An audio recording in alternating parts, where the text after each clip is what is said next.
So we're here to discuss when you need to set up for an A-line or a central venous pressure monitoring. The items that you will need to grab in order to prepare for this is a pressure bag, 500 cc bag of normal saline, the cable that will hook into the monitor for the GE monitor for your A-line and central venous pressure. It's the one with the red part that plugs into the monitor, and the transducer kit, which looks like this, and the tubing will be in there.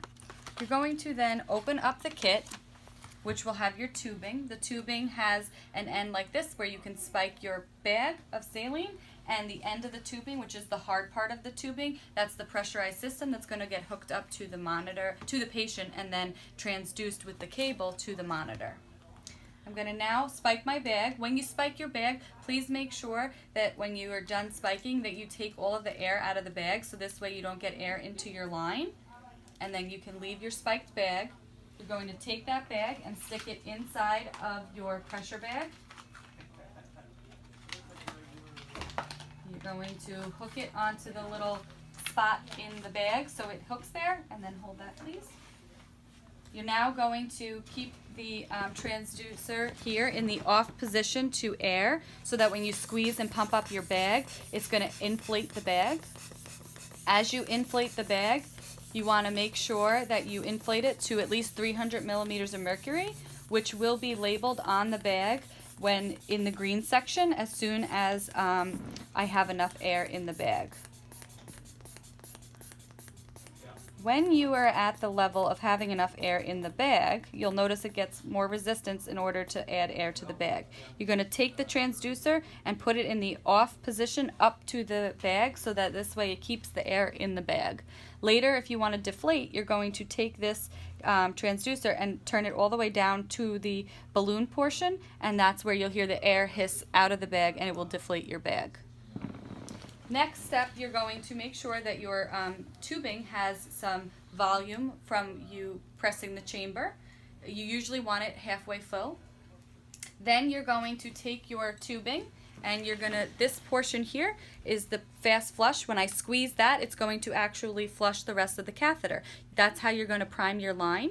When you're doing the priming of the line, make sure that all your stopcocks are in the right direction, in the off position to the phlebostatic access area when you would be leveling for your patient. This way you can flush the line properly. Okay, this portion here we're going to now set up where you put it into a holder, or for other units that don't have the holders, you're going to put it, tape it against the patient, and that way you can level properly. Okay, thank you, Jess. Perfect. Now what you're going to be able to do is take this portion here and you're going to connect it with the tubing. Kelly, can you grab the tubing and just demonstrate how you connect? Justin, the other end of the tubing in a second. Perfect. Or actually you have it here. You're going to plug into the monitor, into the red portion on the monitor.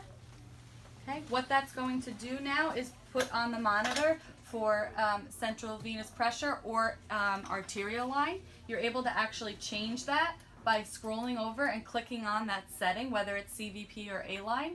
And when you click in, scroll over to change name. This is how you're able to change it from arterial to central venous to femoral to intracranial pressure monitoring.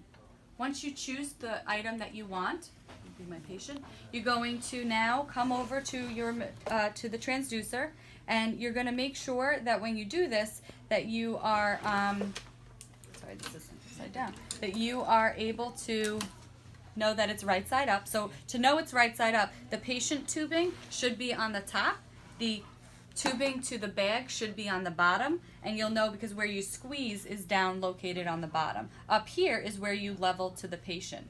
So next step would be to level to phlebostatic access. Okay, so you do leveling first, which should be mid-axillary line in between the 4th and 5th intercostal space. Once you have it leveled properly, which you can move up or down based on patient position, then you're going to take the transducer here and you're going to, on your monitor, turn to the arterial pressure, click in, and scroll over to where it says 0 art. I'm going to now take the transducer and turn it to the off position so it's off to the patient. I click on the monitor, 0 art. I should then see 0, 0 on the screen. I perform a fast flush, and then I turn back to the off position to atmospheric air. That is how I would then zero my A line. And now you should see a waveform that comes back on the monitor, and you should then get a pressure reading on the monitor for your systolic, diastolic, and your MAP. Same concept if it was a central venous pressure monitoring, you'd follow the same steps for leveling and zeroing for setup.